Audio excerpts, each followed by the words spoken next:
unboxing and setup video.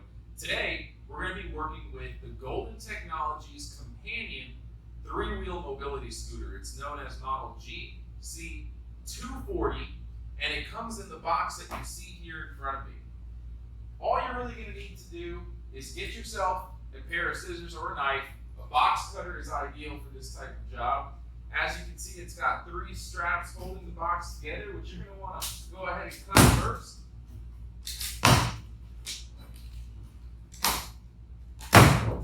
Once the straps are off, you can go ahead and start opening the box. It does have 2 flaps at the top. And at the top of this box, you'll see when you open up the flaps, you've got a nice little safety flag, which has Golden's logo on it. So you can actually attach that to your scooter and ride around so that people can see you coming. Highly visible, safety flag, complimentary. If we open up the other flaps, we'll be able to see what's inside of this box. And it's obviously a scooter, very similar to how most manufacturers package it up. We'll give you a closer look. All right, so as we move closer on into the box, you can see from the top, after opening the box, you'll have the typical display here, what's inside of a manufacturer packaged scooter in a box. You've got the tiller folded down with some padding underneath the tiller, and a box here which is going to contain some parts, as well as another box down here with some additional parts.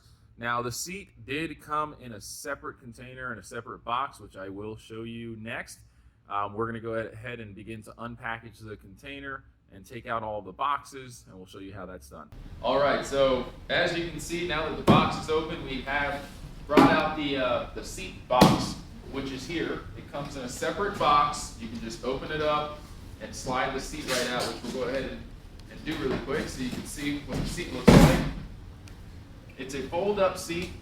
It does have a slot for the armrest on each side, and then in the back it has an accessory port for basket or other types of accessories. Inside you can see that there's a piece of cardboard on top of the seat post and a little piece of styrofoam protecting the bracket for the basket on the front of the tiller. I'm going to take out this parts box. We're going to see what's inside here. It says we've got warranty papers, battery cables, keys, and a bunch of other good stuff. So let's go ahead and take a look at what we're going to need from here. Got battery charger, which I'll put to the side. Set of keys. Put it with the charger for now. User manual. And a set of mirrors. It's always best to keep your box and all the packaging for the first 5 days, just in case you want to return your scooter. But I'm just going to go ahead and take this out of the packaging without damaging the box. Put the mirrors off to the side and get to work on taking this scooter out of the box. So, just like most scooters, the tiller is folded down, and what I want to do first is get the bubble wrap kind of to come off of the tiller here, and probably going to be able to do that best by raising the tiller. Now on this model, there is a tiller release bar on the top of the unit, and that is going to allow you to bring the tiller up. Now you do kind of have to expose it a little bit with the bubble wrap on, but I'll show you exactly where it is in a bit. It's under the right hand side handlebar right here. So if you push it upwards, you can raise and lower the tiller. And that's what you're going to want to do, is you're going to want to raise the tiller up so that you can get to the box that's underneath the tiller. And in this box, pretty sure we're going to find the armrests, because that is one of the few items that I have not seen yet. So let's open that up. and see. I was right.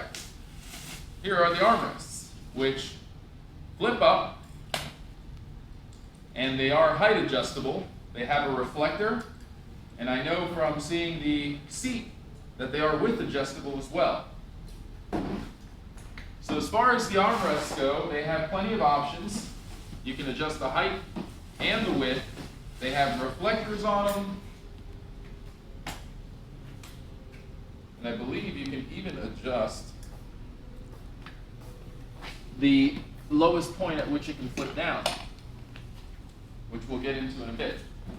I'm going to put this box off to the side and begin to see where the brake lever is for this unit, because I want to make sure the brake is not engaged, which is also known as the drive lever being in drive mode. The scooter will not operate if the lever is not in the drive position, but I don't want to operate it with the batteries to get it out of the box. I want to freewheel it out, so I'm going to put it in freewheel mode, which is forward.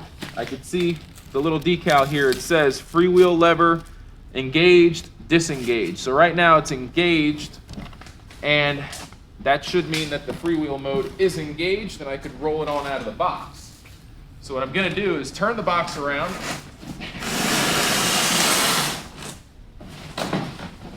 and lift cardboard package walls right up. Take the side panels right off. And at this point, the scooter is now just resting on a piece of cardboard, which we should be able to roll right off. But it looks like you want the freewheel lever in the backwards position, in the disengaged mode, to roll it. Now it's rolling. That's the key. If you can get it to roll off, it's a lot easier. So again, you want to look for this yellow lever and make sure it's in the right mode to be in freewheel mode.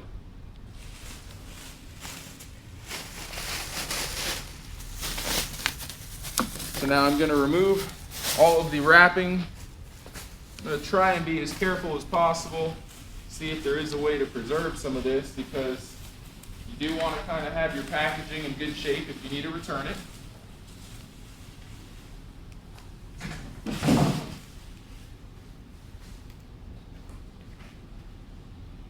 And look at that, it's a nice looking scooter. I'm going to get some of this packaging out of the way.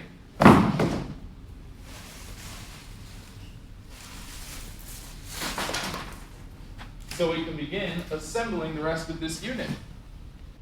All right, now that the scooter's out of the box, we've got everything unpackaged. The next step is to go ahead and make sure the batteries are connected, because most of the time they come disconnected. And I also want to show you how to take the shroud cover off in case you need to access the batteries. So there are two screws in the back. You just pop them off and kind of just wiggle this tiller off, or I'm sorry, the shroud cover off carefully. Don't want to scratch anything.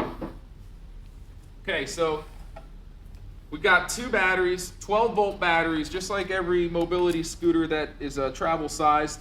They are going to put together the two 12-volt batteries and create a 24-volt system. So these two battery leads need to be connected.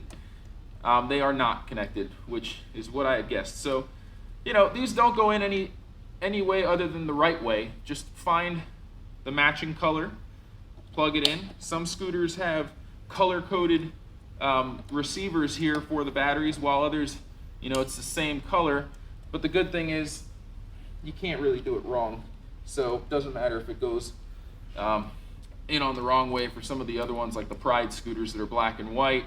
In this case, they labeled the red connector with the red port, which is pretty nice. So you can kind of have that sense of confidence as far as knowing where everything goes. So now that it actually is connected, you can take the keys, put this thing back in the right drive mode so that it's actually not freewheel mode, and it should turn on. So I'm going to go ahead and find the ignition port. Oh, sorry, I'm looking on the side. And there you have it. So it's It's actually operating already.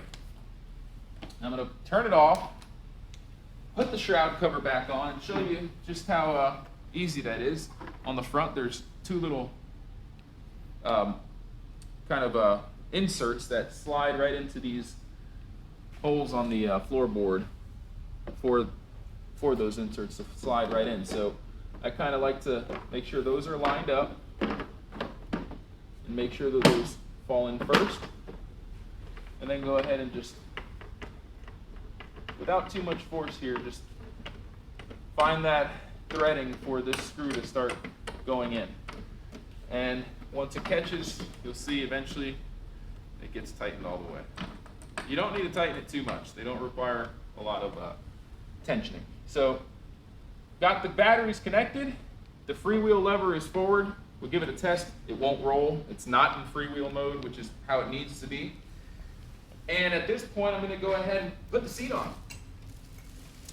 Putting the seat on is very straightforward. Just like all the other scooters that we usually work with, it has a male and a female connection where you can just line it up and drop it in. Give it a little shake and you know it's in. If it still rotates after you drop it in, just wiggle it a little bit until it falls all the way in. Just like most of the other scooters that you see from our videos, there's a lever here to adjust the direction. You can go a full 360 degrees. And there is another lever here which allows you to slide forward and back. So you can control the depth position of your chair, which is pretty nice. Now, the tiller doesn't go forward too much. Unlike some of the other scooters, you can go far forward. In this case, you've got not a ton of room here, which is one concern that I see. However, other than that, you know, if you're looking for a scooter that can hold a decent amount of weight, travel up to 20 miles, this is a really nice looking scooter. Now, before we complete the setup, I want to show you, and I'll go ahead and put it into freewheel mode so I can turn it around. In the back, there's an accessory port. You can just take out the black tab here, which you might need to get a tool to do that, but it does come out, and then you can insert a basket right there if you ordered one. This tension adjustment knob will keep it in place. So what I want to actually do right now is get the armrests on. So the armrest rail slides right into the receiving port. Just got to loosen up that knob and then tighten it at the position that is the right fit and that's comfortable for you. You also have these knobs here to adjust the height. And underneath the arm, we actually have a little tension screw here which allows you to control the point at which, the lowest point at which the armrests go down, which is a little bit unusual. I haven't seen that, but if there is someone who has a preference for the lowest point at which their armrest can go, or the highest point, you can control that too. But at this point, the scooter is, for the most part, assembled and ready to operate within about less than 15 minutes. The armrests flip up, like I said, without any adjustment necessary. The only other thing that's left is the charger, which plugs right into the charging port here with a XLR port type connection. It's just like every other scooter that we work with, most of them at least. So you plug that right into that, and the other end into the wall receptacle of your home. When you first get the scooter, you want to make sure to charge it for about 12 hours to give it that training charge is what the manufacturer suggests, and that's going to allow your battery to really get the longevity that it should be getting. Otherwise, your batteries could, you know, not last potentially as long. So these mirrors are going to go on around the handlebar And I'm not going to install both of them. I'm just going to show you how easy it is to install one. So let's say this looks like the one for the right side. You want one on the left. You simply mount that bracket around the tiller handlebar, and there is basically a nut here. You're going to thread that through. It's going to fall into that little spot there, and at the bottom you want to tighten the other nut to that bolt. And you probably will need a tool to get it all the way tight. So go ahead and grab my tool really quick. All right, so once you've got your either socket wrench, in this case I'm just using a little pair of pliers, you tighten that bolt down and you have a rear view mirror for the left side. You can do the same for the right side, but we're probably going to leave that option alone because some customers just want it on one side and then a cell phone holder on the other. But again, if you want to connect it, you just close that around the handlebar and then use the provided extra bolt to clamp it through, just like this one is. I'm going to put all this to the side now, and basically we have a completed and fully assembled Golden Companion mobility scooter 3-wheel, model number GC240. All right, now that the unit is fully assembled, I wanted to show you one more thing that's really important. We mentioned it before. The scooter right now is in freewheel mode, and it's not going to work if you turn it on. And it's going to beep 5 times. So if you hear your scooter beeping 5 times and it's just not operating, make sure that this back lever, which is yellow, is in the right position, facing forward.